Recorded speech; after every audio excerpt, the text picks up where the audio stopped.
kind of challenge you on your two pieces of evidence for God. Yes. So, intelligent designer, you said the eye, human eye, so there has to be a designer. But then you also said evolution is true. So you don't need a designer for making eyes, do you? You can evolve an eye. You never get something from nothing.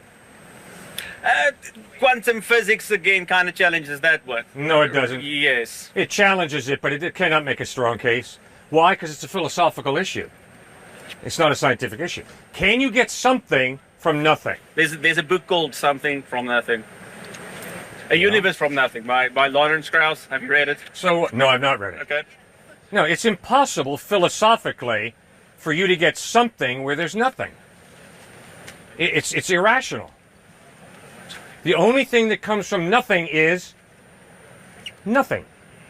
You never get something coming from nothing. Second point is, where is the creative mechanism in evolution? The creative mechanism in evolution does not exist. There is no creative mechanism in evolution. Is there? There's 2 points. There's the evolution and making an eye, and then there's the universe from nothing. That's two kind of separate arguments, right? Yeah, one is design, and the other is something from nothing. Yes. Two different arguments, yes. Okay. So, something from nothing. Firstly, we're not 100% sure the Big Bang is the beginning of the universe. We're not 100% sure of anything. So Agreed. There are many different other theories than a God. Yep. I mean, there's the multiverse.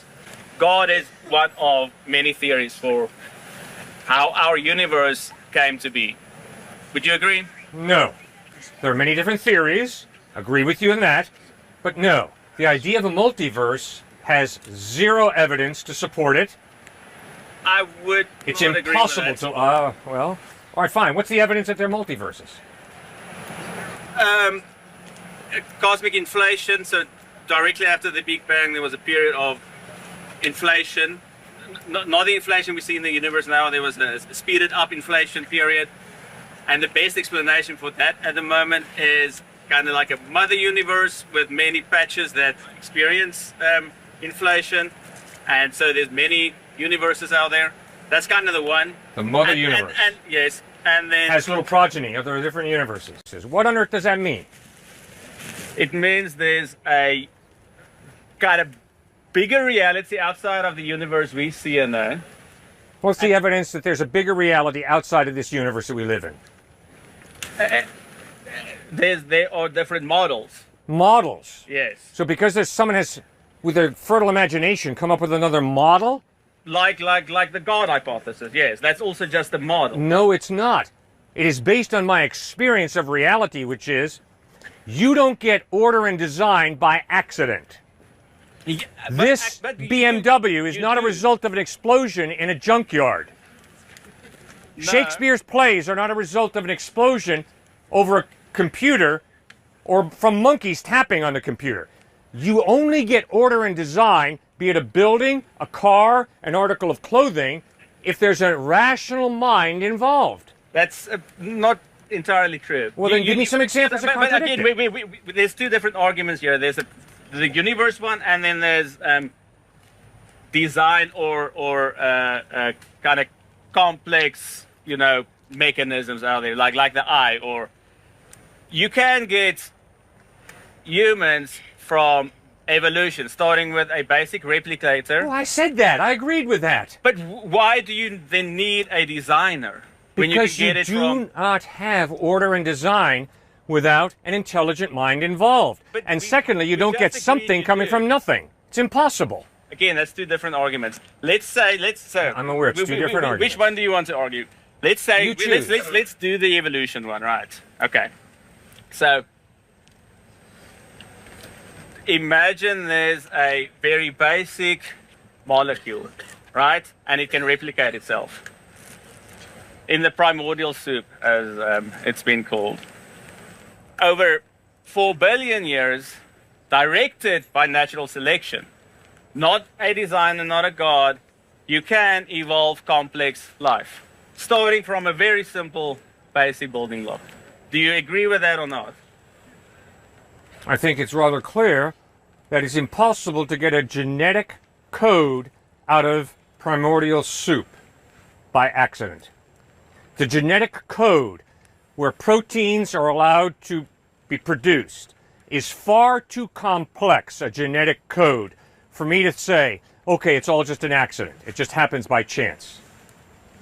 The amount of information in the DNA of a single cell is far more than the amount of information in 3 sets of the 30-volume Encyclopedia Britannica. When you study the amount of information in the DNA of a cell, it is mind-boggling. Yes, and it's real simple. Billion years. So what if it's a few billion years? I don't care if it's a trillion years. You don't get that kind of order and design by chance. There's got to be an intelligent mind of some type. Again, it's not complete chance. The mutations are chance, but it's guided by natural selection. No. You do not have 1 + 1 = 2 guiding anything. 1 + 1 = 2 is a very accurate description, mathematically, in arithmetic, of if you have 1 and another 1, it equals 2. But guess what? 1 + 1 = 2 does not put any money in my bank account. I have to put the money, an intelligent being, into my bank account. Now, is 1 + 1 = 2 true? Yes, it is. But it doesn't do anything creative. It simply describes reality, which is, if you have 1 + 1, then you got 2. That's what science is. That's what mathematics is. It's tremendously sophisticated. It's absolutely magnificent. I love it. But it is intellectually dishonest to say, therefore, because I know that 1 + 1 = 2, therefore I'm going to have $2 in my bank account. No. It's not just going to happen. I honestly do not understand your argument there. It's okay. I'm just saying, this 1 + 1 = 2 abstract numbers, that's not where I'm going with this. I'm just saying that the accumulation of very simple processes can lead to something complex. How in the world, though, do you believe in that naturalistic process if modern science, just recently, in the last 10 years, there's consensus on a cell cannot evolve? There's trucks within a cell that work together, but there's no evolutionary process with a cell. Any non-Christian apologetic scientist that you can point me to? I don't know many scientific apologists who are non-Christian. A single cell, there's evidence for when the first single cell engulfed another cell, and that was the start of multicellular life, right? They've reproduced that process in the lab. So once you have that, then you can. But there's no scientific evidence to that. There's no evidence behind that. You just asked me where I got mine. Where do you get the evidence that Lawrence Krauss does not? I've talked to Lawrence Krauss before. He does not believe that. He does not say that a cell can just pop up out of nowhere and then just evolve and self-replicate. I also never say that cell pops out of nowhere. Okay. So where does it come from then? Okay. So firstly, that's okay. I do not know. Okay, right? bravo. All right, bravo. Very good.